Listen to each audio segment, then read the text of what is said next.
Be. Be. Ayan sila, oh, naligo. Camping site namin. Oh, ayan na yung motor.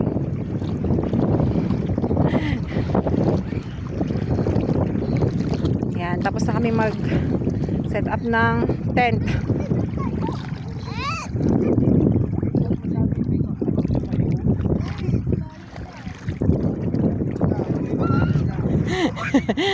Ganunin mo yung ulo mo. Ha? Sarap nga eh. Ang ate kasi nag-ano dun. Hindi daw siya maliligo. Ligo ka? Ligo ka? Mamaya na lang pag ano.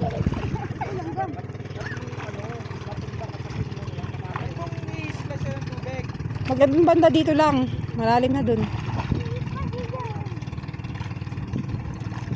Ganunin mo yung ulo mo, be. Hoy, ganunin mo yung ulo mo.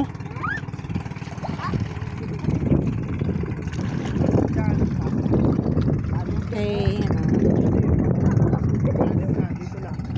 Bitawan namin tayo dinalo sa amin na. Lagay mo chinelas na dito.